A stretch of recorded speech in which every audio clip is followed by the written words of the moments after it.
Okay.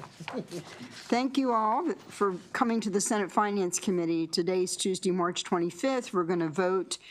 Some of our senators are in other committees, and we'll take care of their votes later.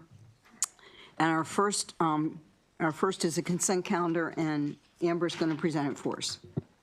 So on the yellow sheet in front of you is a list of consent calendar list. It recognizes House bills that are identical to the Senate bills as they pass the Senate without opposition. So just take a look and then.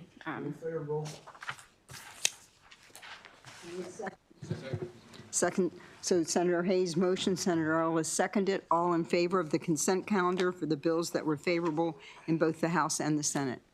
Unanimous vote. Thank you.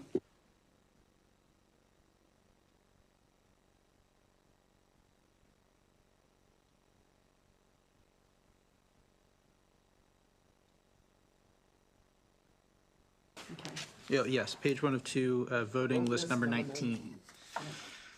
The first item on voting list number 19 is Senate Bill 407. This was a bill that was heard back in February.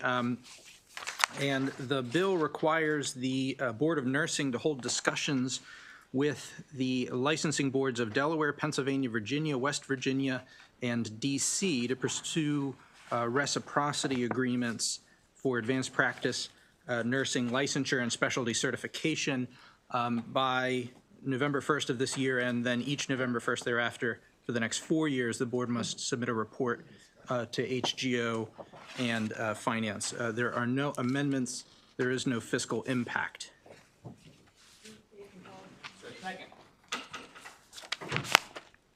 All in favor of, I guess, Senate Bill 407 and House Bill 602 as amended?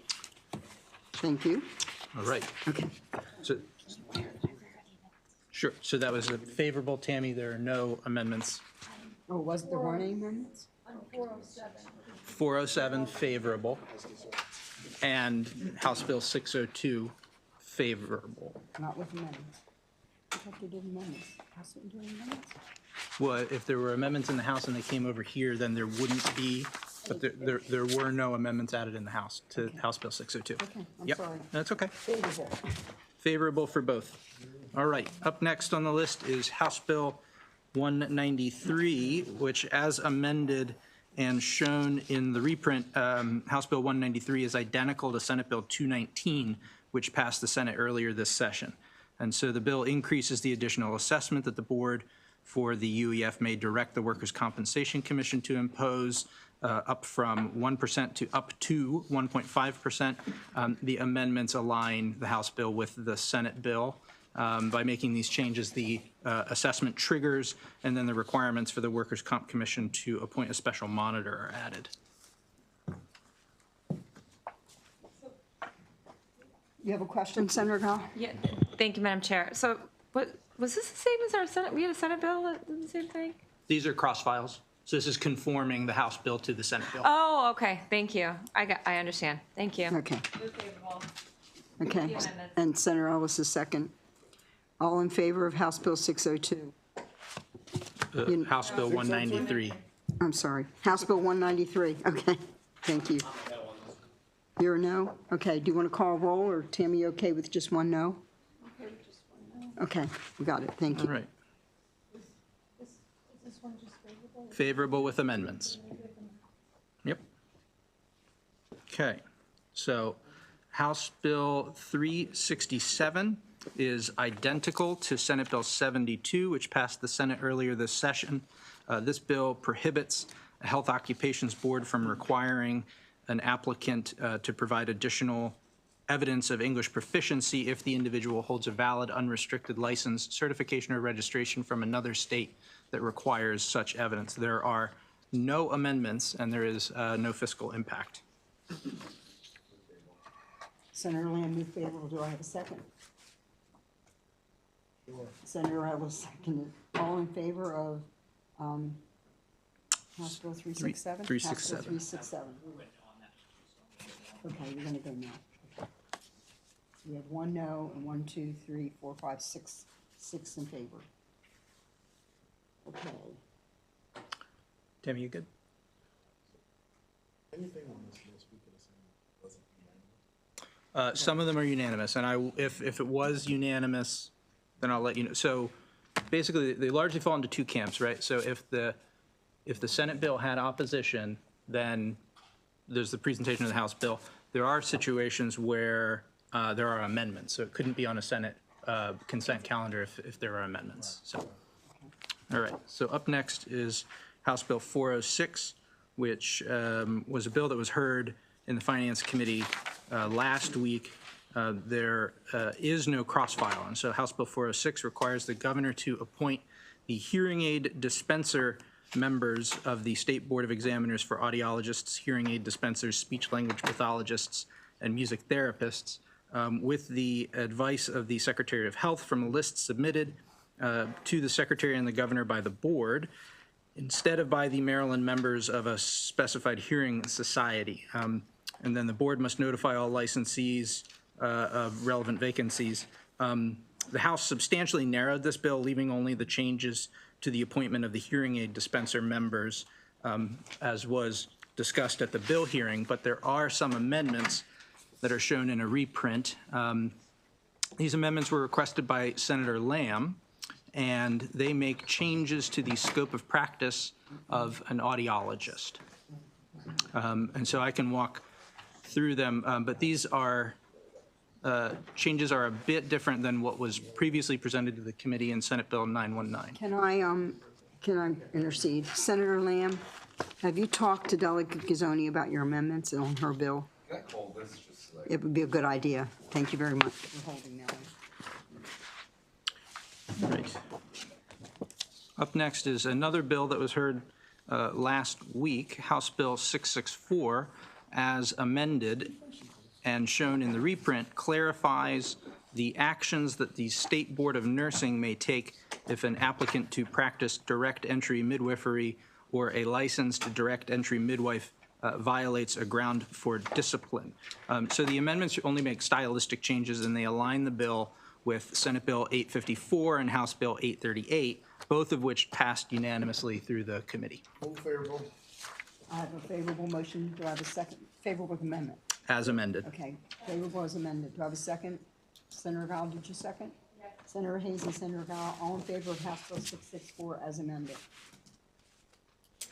All right, unanimous vote. Thank you. Right. Next is House Bill 722. This requires the Department of Health to report to specified committees on the revision of regulations which deal with substance use disorder treatment programs and recovery residences, as well as improvements to oversight of substance use disorder treatment programs and procedures for the certification and oversight of recovery residences. There are no amendments, no fiscal impact, no opposition at the hearing, and no cross-file. No cross-file. Can I have a motion favorable on House Bill 722? Senator Reedy motioned, who's seconded? Senator Ellis seconded. All in favor of House Bill 722? Thank you. Unanimous vote. Next bill is House Bill 728, and this bill, with no amendments, is identical to Senate Bill 495, which passed the Senate earlier this session. This is a bill that alters the authorized uses of the opioid restitution fund to include providing funds for the operating expenses and costs of the opioid enforcement unit. There's a report requirement, and the bill sunsets after 4 years. Again, there are no amendments. Senator Ellis moved favorable. I need a second. Senator Hershey, did you second that one? I did not. Okay, I need a second on Senator Guile. Okay. Thank you. All in favor of House Bill 728? What? Roll call. Roll call. House Bill 728, favorable. Vice Chair Hayes? No. No. Senator Reedy? No. No. Senator Ellis? Yes. Yes. Senator Jackson? Yes. Yes. Senator Guile? Yes. Yes. Senator Lamb? Yes. Got you fast. Yes. Senator Hershey? No. Madam Chair? Yes. Yes. 4, 5, 5, 3. Oh, Bill fails. We need 6. Bill fails. Do we wait for, we can't wait? Well, you said Senator Washington can. We can vote later. He's gonna be a You can't change the outcome. We can't change the outcome. Bye-bye. The motion fails, but the bill can be brought up on another Don't voting forget, list. we passed the Senate bill. We have a motion to reconsider by the prevailing side. By prevailing side. Yeah, by the prevailing side. Not that I wanna help this bill in any type of way, I'm just for the prevailing side. Okay, but we did pass the Senate bill. We have passed the Senate bill, so, okay. All right, House Bill 729.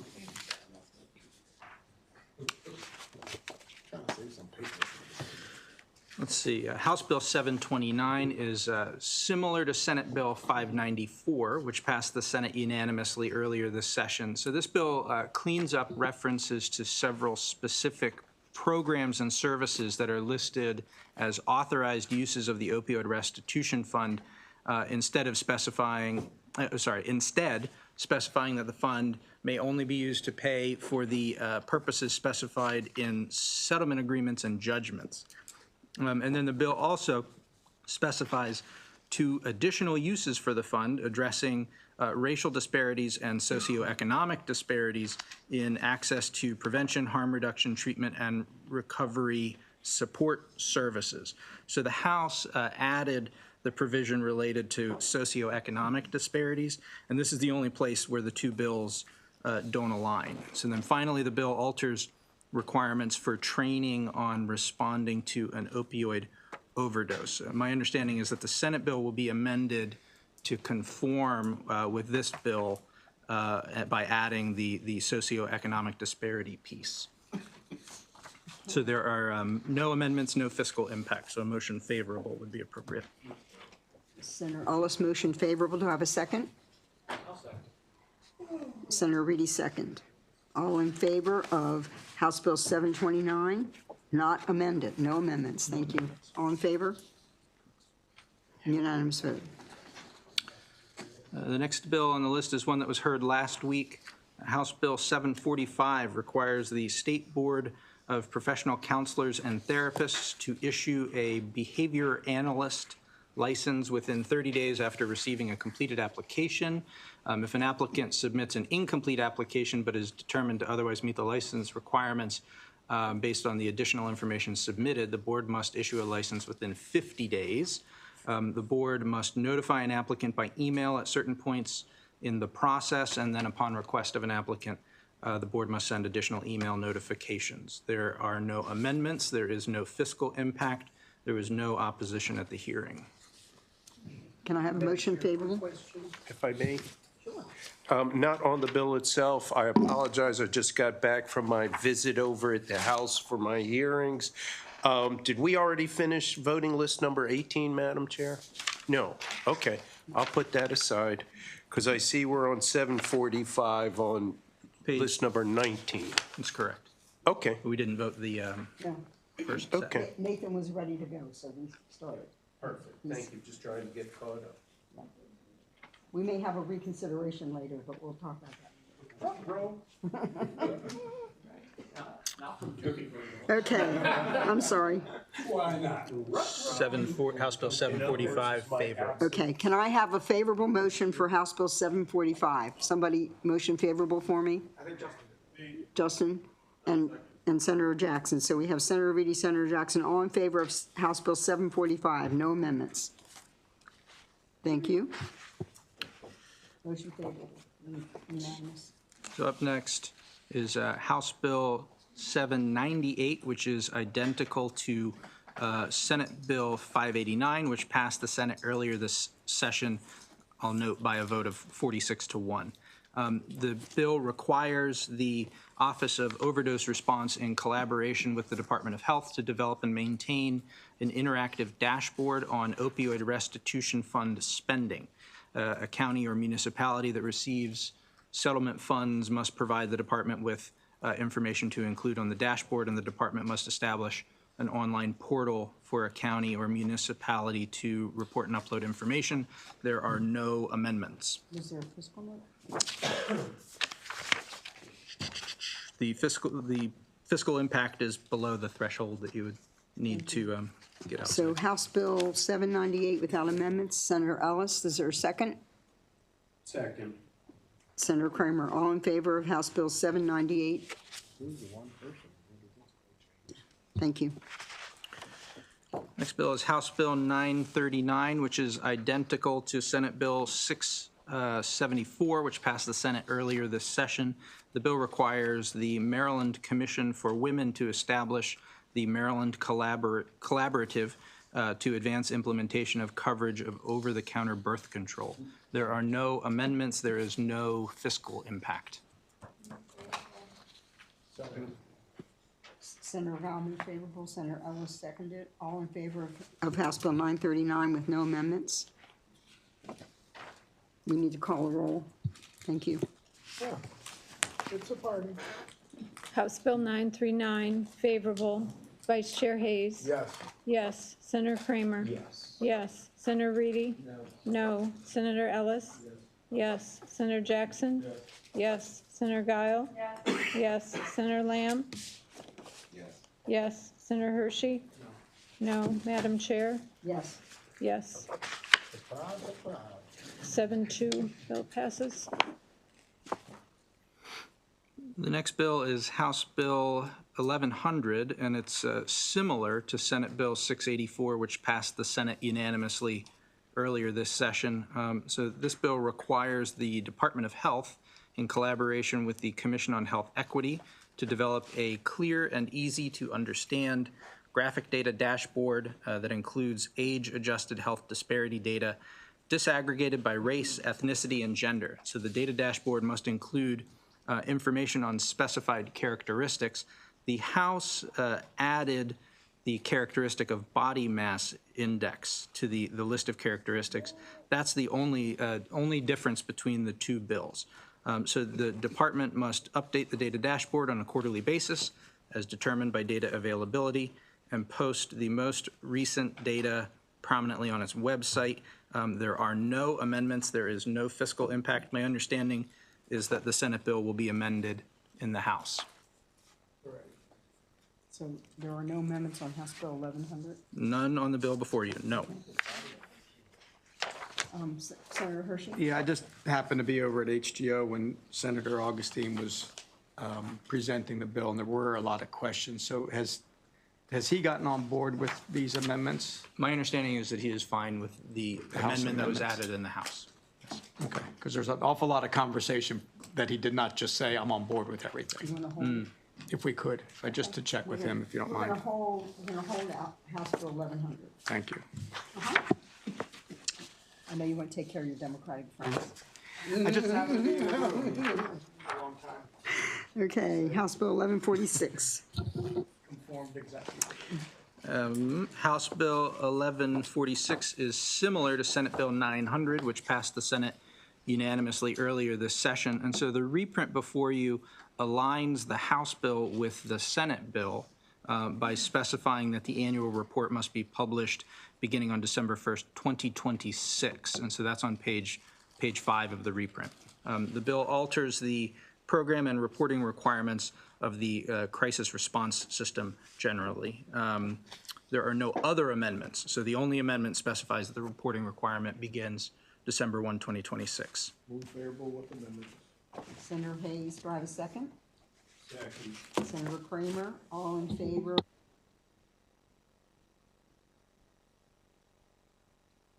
Unanimous vote. That's it for me. It's on you. Okay. Okay, that finishes Nathan, and who's next? You want to go? I'm going to go next on voting list number 18. Okay. At the top of voting list 18 is Senate Bill 382 and House Bill 31. So Senate Bill 382 as amended is identical to House Bill 31. The bill generally requires a manufacturer to make available on fair and reasonable terms and costs any documentation, parts, embedded software, firmware, or tools that are intended for use with a powered wheelchair, inclusive of any updates to an independent repair provider or owner. The bill only applies prospectively. A violation of the bill is an unfair, abusive, or deceptive trade practice under the Maryland Consumer Protection Act and subject to the civil and criminal penalty provisions under MCPA. There is one amendment added onto the Senate bill to conform it to the House bill, and that amendment limits application of the bill to wheelchair parts that do not require a clinician for adjustments or assistive technology professional for repairs. You have a second? Senator Val, do you have a question? Yes, ma'am. You mentioned the penalties, and you said there was a criminal penalty for this? They left the criminal penalty under the Maryland Consumer Protection Act on the bill. So that's at the very bottom when we just start talking about 5004, when it just talks about what, is that, Yes. we're just supposed to remember that that's a criminal penalty? There is a civil penalty, a private right of action, and a criminal penalty under the Consumer Protection Act. All of that is in here, so it's private Yes. right of action and a criminal penalty? Yes. Okay, that helps me vote no, yes. So we have a motion and a second on the Senate bill as amended. Is that right? Yes, this is as amended. So wait, there's a private right of action. Under the Consumer Protection Act. It's under the Consumer Protection Act that currently exists. This refers to that. Don't like those. For what it's worth, like, how often is this gonna come up? You know, I mean, I think a lot of the times our discussion of the private right of action, if it's like, this is gonna open the door to an avalanche of litigation and lawsuits, I really can't foresee with this really limited scope here of being wheelchairs, how often there really are gonna be lawsuits. And for what it's worth, I do think it alleviates a little bit of the Consumer Protection Division. So, anyway, thank you. Thank you, Madam Chair. No, That's fine. I was just going to comment in similar fashion to how many times I contact my friend Steve Sakamoto Wangle and say, how about doing this? And it's like, we really don't get involved in that. So I think we're all good. We don't have to worry about too many of these criminal prosecutions. Let's take them out. Because it's late to start amending the bill.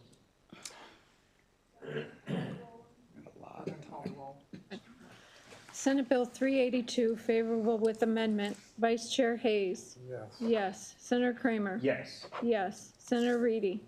Yeah. Yes. Senator Ellis. Yes. Senator Jackson. Yes. Senator Guile. Yes. Senator Lamb.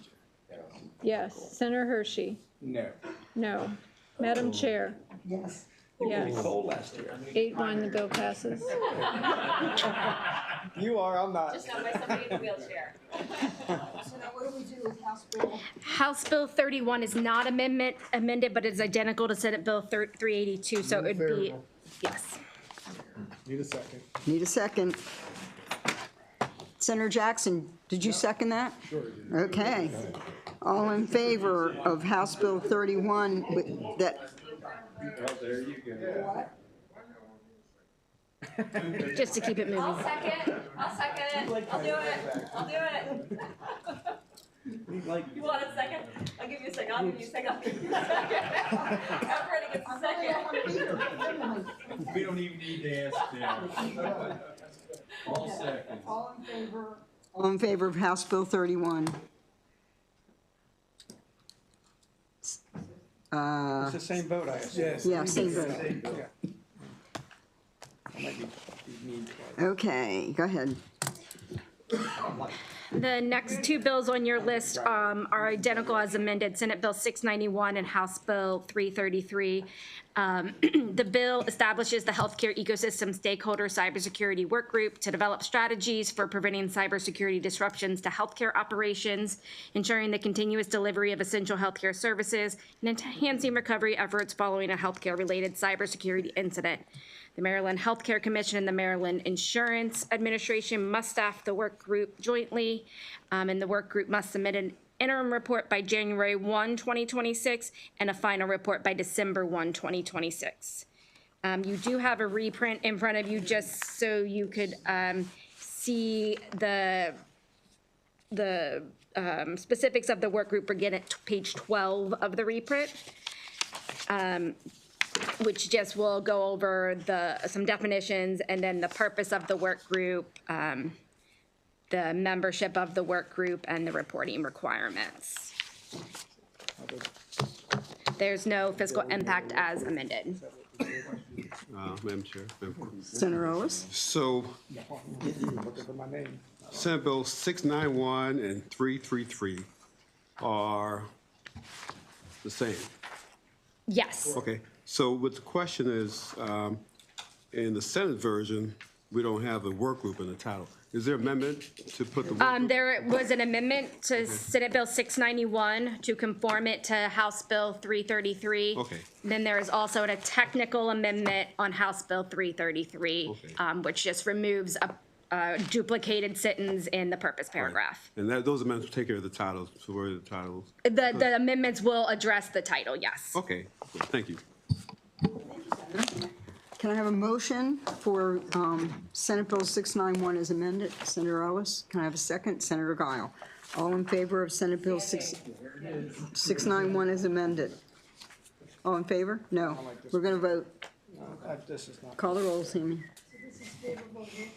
Yes. We're making bad. Senate Bill 691, favorable with amendment. Vice Chair Hayes? Yes. Yes. Senator Kramer? Yes. Yes. Senator Reedy? No on this. No. Senator Ellis? Yes. Yes. Senator Jackson? Yes. Yes. Senator Guile? Yes. Yes. Senator Lamb? Yes. Senator Hershey? Yes. No. No. Madam Chair? Yes. Yes. 7-2, the bill passes. Okay. House So, Bill 333 is identical to Senate Bill 691. It has the one technical amendment, so it would be favorable as amended. Senator Hayes Same vote. and Senator Ellis, same vote? 72, same vote? Okay, same vote. Okay, House Bill 78. House Bill 78 is a departmental bill that, as amended, is identical to Senate Bill 209, which passed the Senate unanimously earlier this session. The bill is just extending the termination date for the State Commission of Real Estate Appraisers. This, the amendment on the bill, you do have a reprint, just conforms it to the Senate bill cross-file. The committee had advanced the termination date to July 1, 2029, rather than the initial 2031. And the Senate is going to, the House is going to keep that amendment on the Senate version over there. All in favor of House Bill 78? Is it as amended? As amended. Is it favorable? Is it unanimous? Yes, unanimous. Next bill. House Bill 104 is a departmental bill that is substantively the same as Senate Bill 226, which passed the Senate unanimously earlier this session. The bill generally modifies the stated purpose and authorized uses of the Maryland Farms and Family Fund within the Maryland Department of Agriculture. There was one amendment adopted in the House which added additional current law to the bill just to provide context, but it doesn't make any changes to any substantive provisions. There are no committee amendments to this bill. There's no fiscal impact. Motion to, It would be moved favorable. There are no amendments. motion favorable on House Bill 104. Senator Giles, second.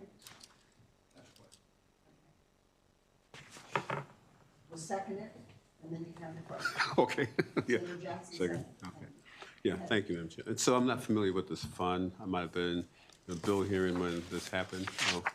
What's this fund, please, and what does it provide? And So it's to double the purchasing power of food insecure Maryland residents that have limited access to fresh fruits and vegetables. And generally, they partner with being able to have money to go to like a farmer's market and buy fresh produce. So the bill doesn't alter that purpose of the program. It's just altering the purpose of the fund to match purchases that are made with SNAP benefits, WIC benefits, and FMP benefits at farmers markets, participating farmers markets and farm stands. It helps to support nonprofit farmers markets to implement the program by providing logistical and marketing support, and to support nonprofit organizations and other individuals to implement the program in partnership with the local farmers markets. Okay, thank you.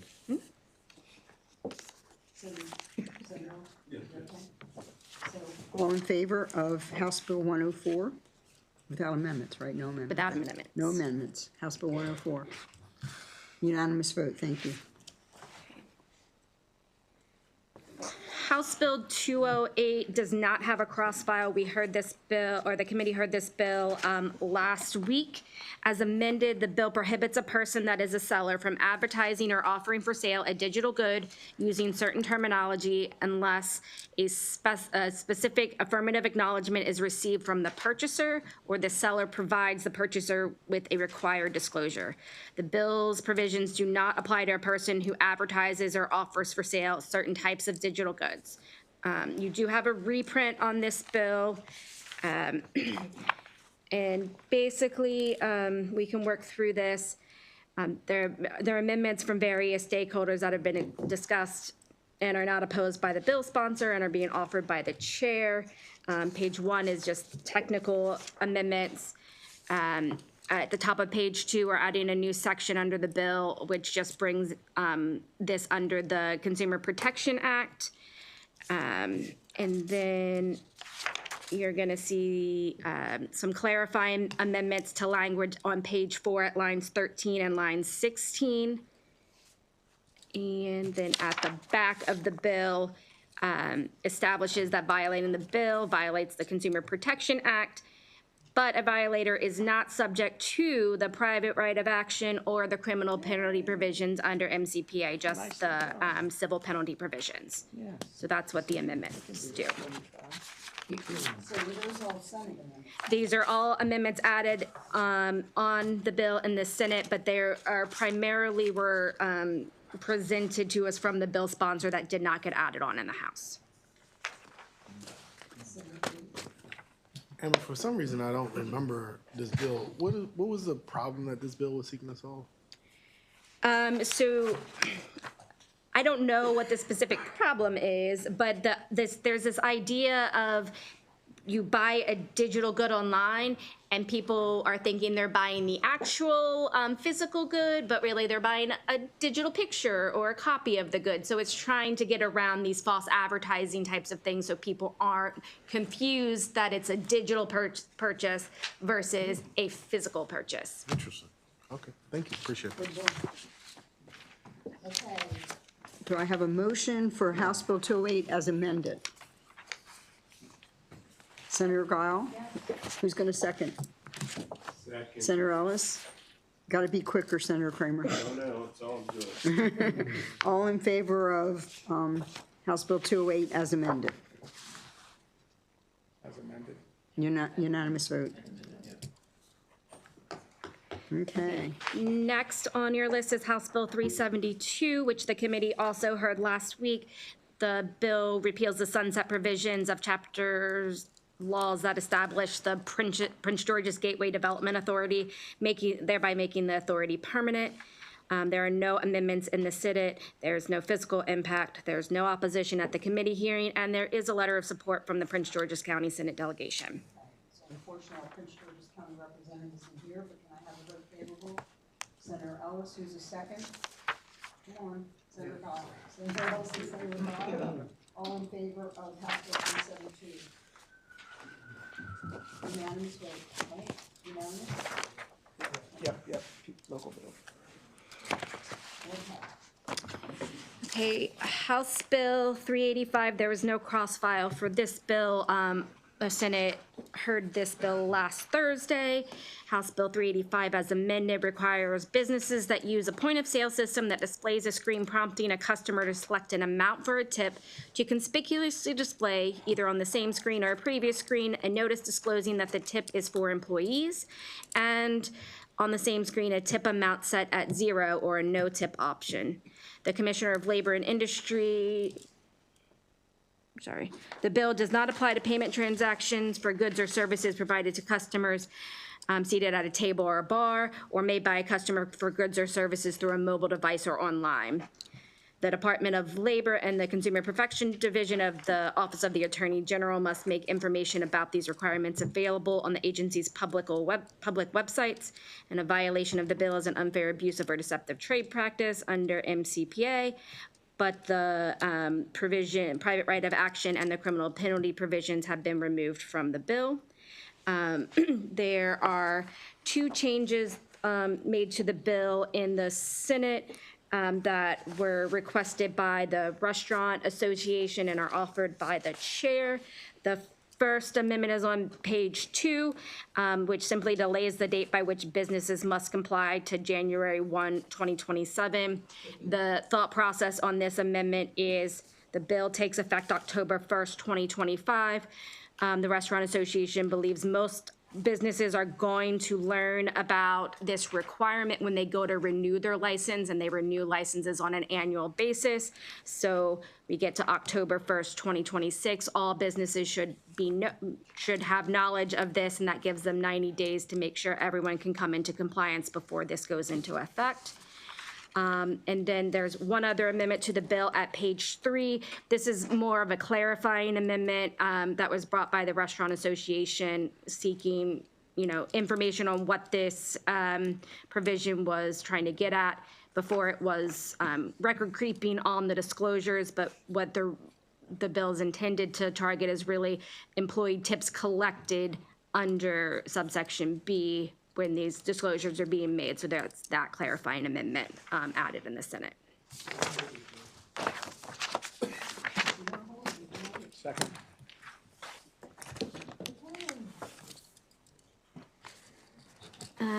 Next is House Bill 599, which as amended is identical to Senate Bill 373, which passed the Senate unanimously earlier this session. Just as a reminder, the bill generally alters the collective bargaining process for the uniformed fire employees of the BWI Airport Fire and Rescue Department by establishing binding arbitration in the event of an impasse in negotiations, and any decision of an arbitrator related to wages is subject to the limitations of the state budget. The amendments to the bill just strike all the language added onto the bill in the House that would have made the bill contingent upon the passage of a constitutional amendment. So, Second. yes. Because it's the chair's bill, that's why. And it's for firefighters. It's limited to firefighters at BWI Airport. Okay, I have a motion and a second. Should we call the roll? No, it was unanimous. It was unanimous? For BWI. Thank you. Anything for the firefighters, right? Maybe not anything. Yeah, Thank you. Okay. Okay. The next bill on the list, Do we have to vote on it? Did you take the vote? Somebody said it was unanimous. I didn't look up. Oh, I didn't. Did you get it? Let's take the vote. House Bill 599 is amended to be identical to the Senate bill. I just didn't hear you say that. Yeah, okay. I heard we talked about it. Somebody else said, so I took. All right, good, thank you.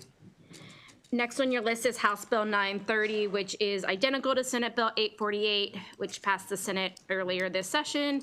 The bill establishes the Public Health Abortion Grant Program and Fund within the Maryland Department of Health to provide grants to improve access to abortion care clinical services. I can go through the specifics of the bill again if you want, but I believe everyone understands what's in the bill. So I need a motion favorable. Senator Hayes, I need a second. got the cross file for this one.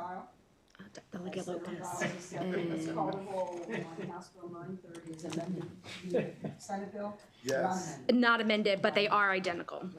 No, no amendments. Favorable. Call the roll. The camera to work. House Bill 930 favorable. Vice Chair Hayes. Yes. Yes. Senator Kramer. Yes. Yes. Senator Reedy. No. No. Senator Ellis. Yes. Yes. Senator Mounts. No. No. Senator Jackson. Yes. Gonzalez, yes. Yes. Yes. Senator Guile. Yes. Yes. Senator Lamb. Yes. Yes. Senator Hershey? Yes. No. Madam Chair? Senator Chair, yes. Okay, 10-3, bill passes. What was it? Yeah, we're missing somebody. We added some members to the committee. The next bill on the list probably should have been on a consent calendar, but I missed it since the bills are not cross-filed. But House Bill 979 is identical to Senate Bill 844, which did pass the Senate unanimously earlier this session. Move favorable. All in favor of House Bill 979? No amendments. Okay, favor, all favorable, all unanimous. House Bill 1080 is similar to Senate Bill 652, which passed the Senate unanimously earlier this session. The bill authorizes a county or municipal government to provide disaster service leave with pay. Eligible employees may use up to 30 days of disaster service leave in any 12-month period, only after obtaining approval from the local governmental unit. The Senate cross-file authorized eligible employees to use up to 15 days of disaster service leave, but the House added amendment on this bill and they will be conforming the Senate bill to this amendment. On the Senate bill, they increased it to 30 days to conform with the Time to Serve Act of 2024, which went into effect and authorizes executive branch employees of the state to use 30 days of disaster service leave. So they were trying to conform the number of days in both bills. Again, this is authorizing legislation. Okay, do I have a motion as amended for House Bill 1080? I'm sorry, it's not amended. It was amended in the House, but it is favorable. It would just be moved favorable here. They will amend the Senate bill. Motion favorable on House Bill 1080.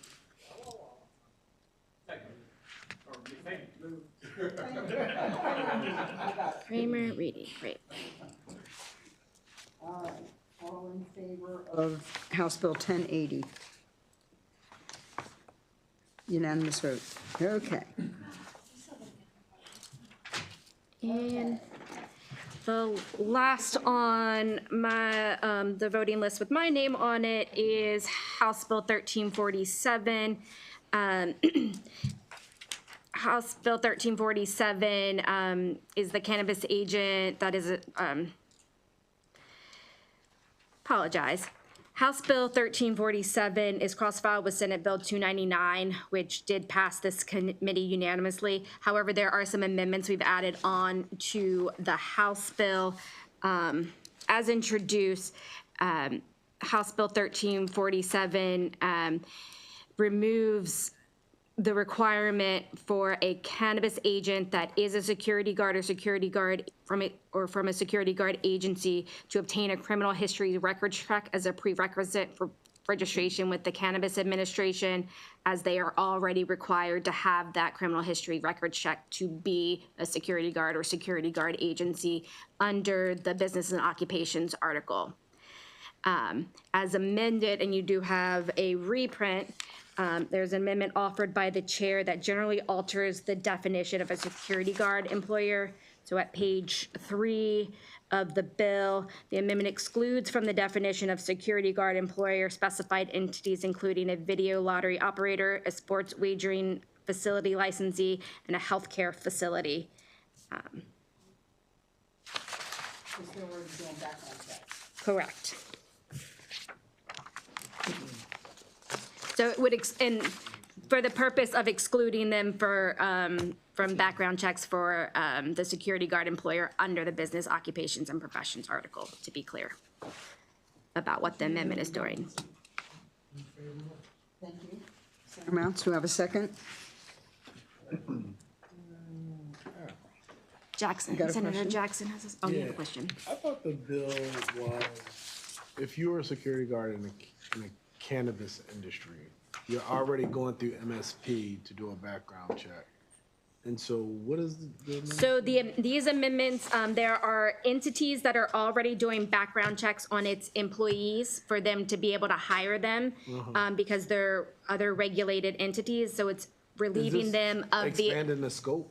Yes. Beyond, so It's this is, expanding the scope beyond to cannabis. cover video lottery operators, sports wagering facilities, and a healthcare facility. okay, Yes. but it's maintaining what we. It's did. maintaining what we did with the Okay, cannabis got it, okay. agents. It just adds on to the bill. Sorry, I was unclear with that, Senator. Yep. I think Okay. Senator, Senator Mounts and Senator Hayes, all in favor of House Bill 1347 as amended. How are we going to do in the House with that, you think? We don't know. I think okay. Okay. They are aware of the amendments. I did give them all to them and give them a heads up.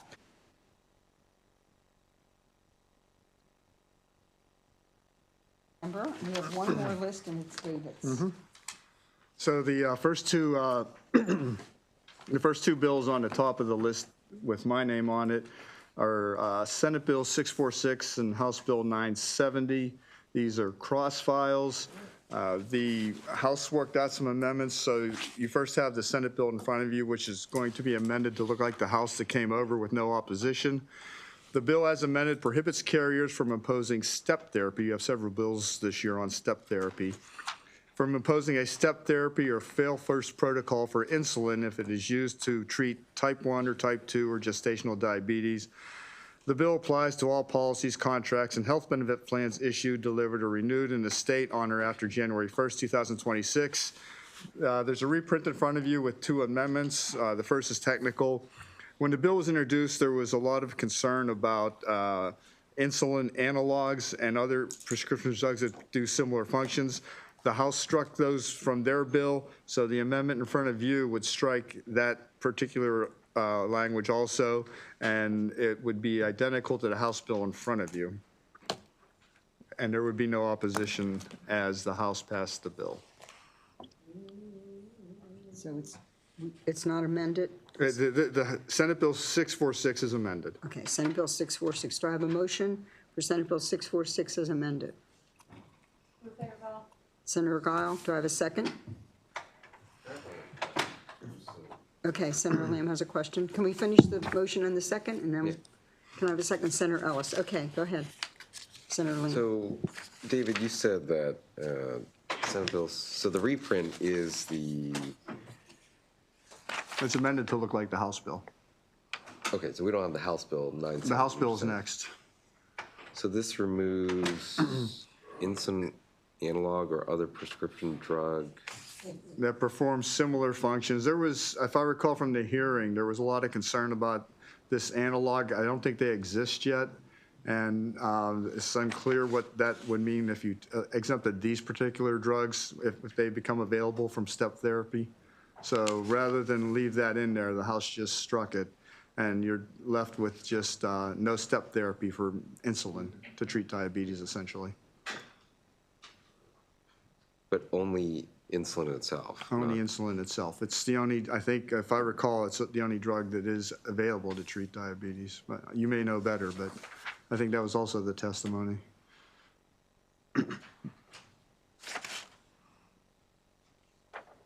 I mean, there are other drugs that treat insulin. I don't know if they fall into this definition of an insulin analog. Another prescription drug performs a similar function to insulin. Senator, do you want to hold this?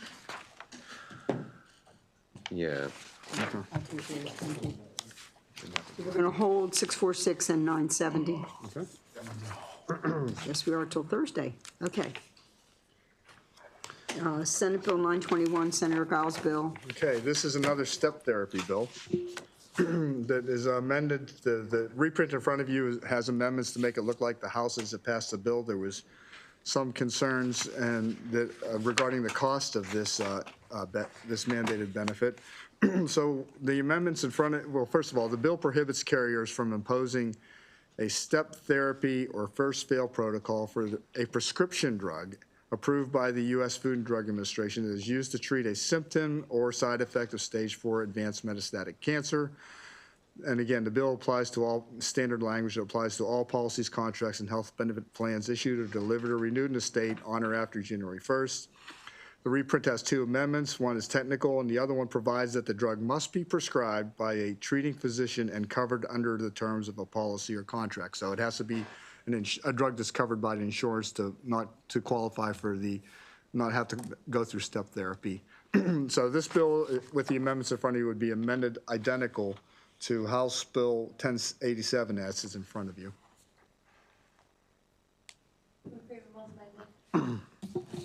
Senator Guile, do I have a second? Second.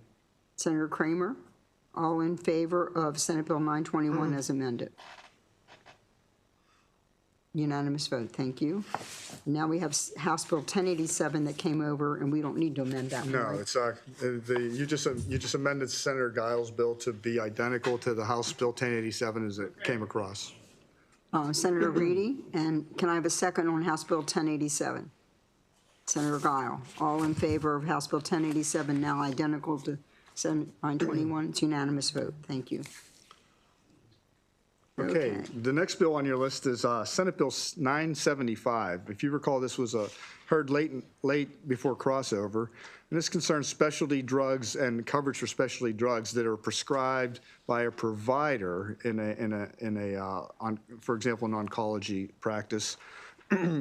There was a lot of talk about these bills, and I guess they've been narrowed down over the years.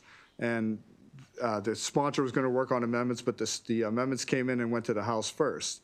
So what you have here is the House bill, the Senate bill that would be amended to look like the House bill as it came over. So as amended, Senate Bill 975 prohibits carriers, including those that provide prescription drug coverage through a pharmacy benefits manager, from excluding coverage for a specific covered specialty drug administered or dispensed by a provider.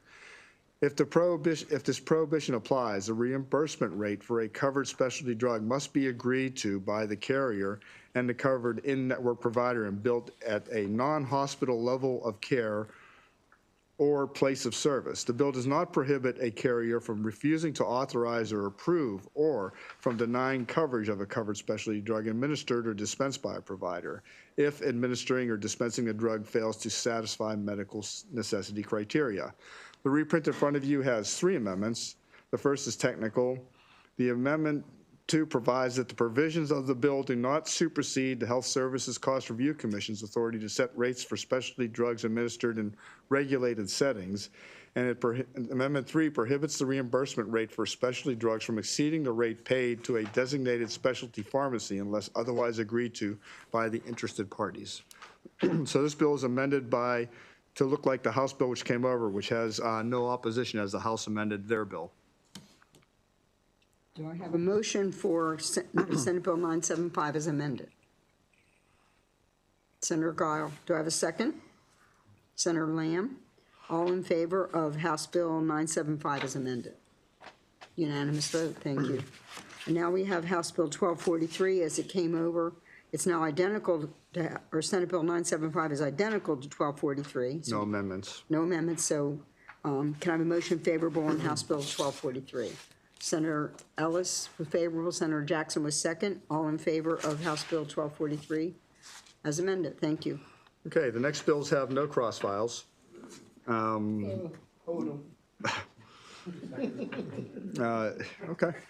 The first bill on the list is House Bill 443.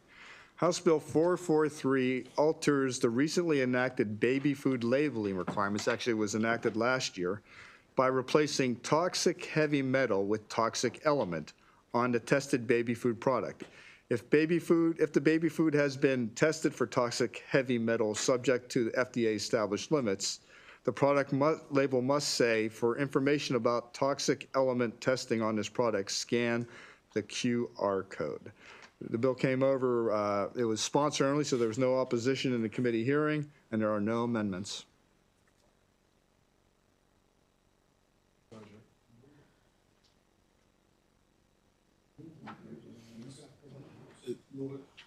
There's a motion favorable from Senator Ellis. Is there a second? Second. Second by Senator Kramer. All those in favor say aye. Aye. All those opposed? The ayes have it. It's unanimous.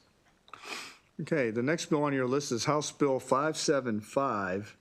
It's a department bill from the Office of the Attorney General. And if you recall, this was heard just the other day, and it changes from monthly to every 6 months, the frequency that the AG must report to the General Assembly on the status of pursuing and recovering economic damages arising from the course of the Port of Baltimore and the collapse of the Francis MSP bridge. So you go from monthly reports to every 6 months. Monthly's good for him. Why do we have to move it every There- 6 months? There's a motion to move favorable. Is there a second? Second by Senator Ellis. Senator Hershey has a question. Yeah, I'm just, with everything that's going on with the Key Bridge and everything else, why are we saying that he only has, or the AG's office only has to report every 6 months instead of every month? What's the rationale for it? David? Well, I'm just going to read from their So I was testimony. here on the date of that hearing. I'd be happy to fill you in on that.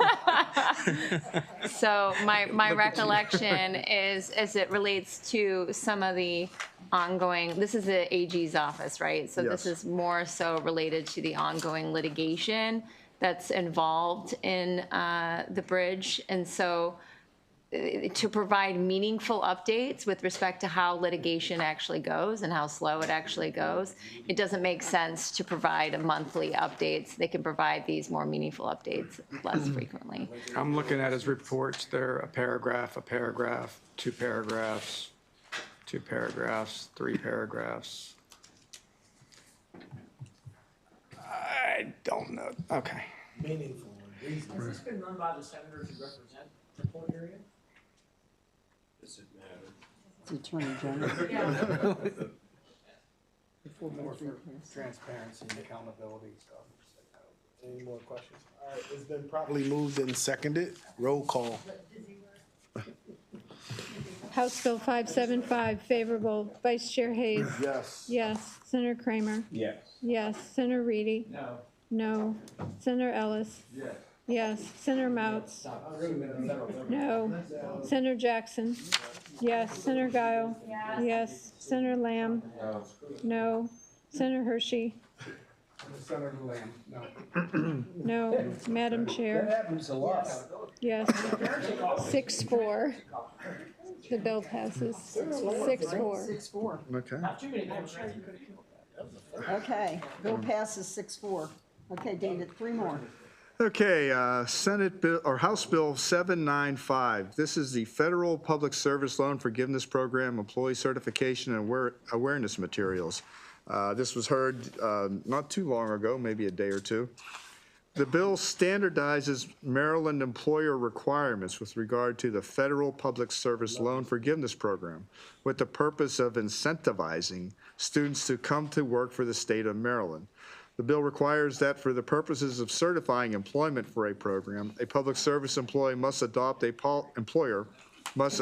policy calculating hours worked with a focus on full-time employment and consider an employee as full-time if the employee meets the requirement.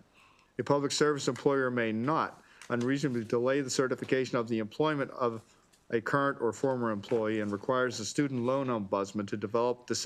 There's an existing student loan ombudsman to develop, disseminate, and share relevant data.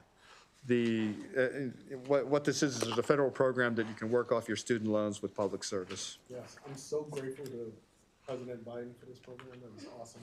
Move favorable. Senator Hayes moved favorable. Do we have a second? Senator Ellis seconded. I will tell you, it's brought us a lot of good state employees. It's forgiving my student loans. Yeah. Thanks to President Biden.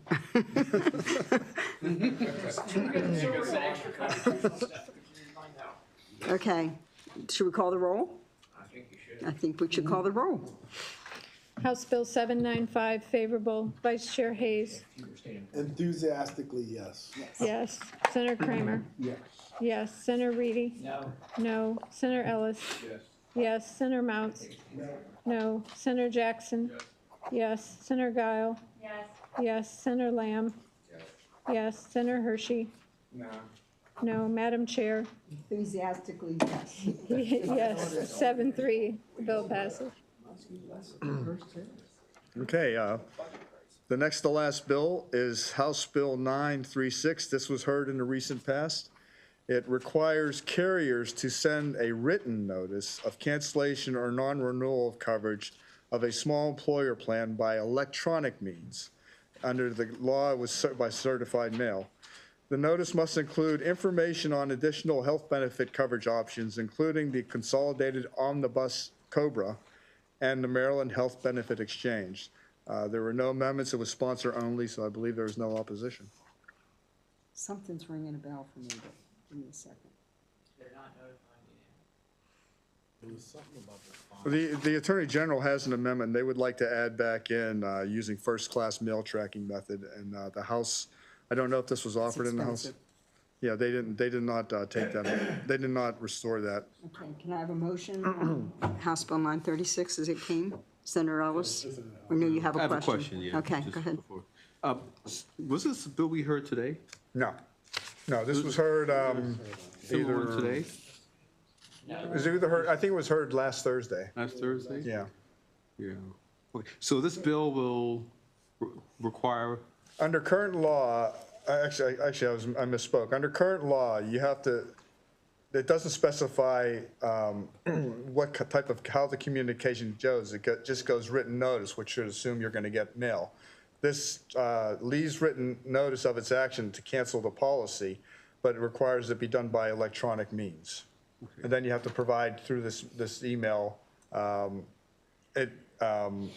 information on COBRA and any exchange if your policy is canceled in a small group. oh, so this bill is saying it must be by email?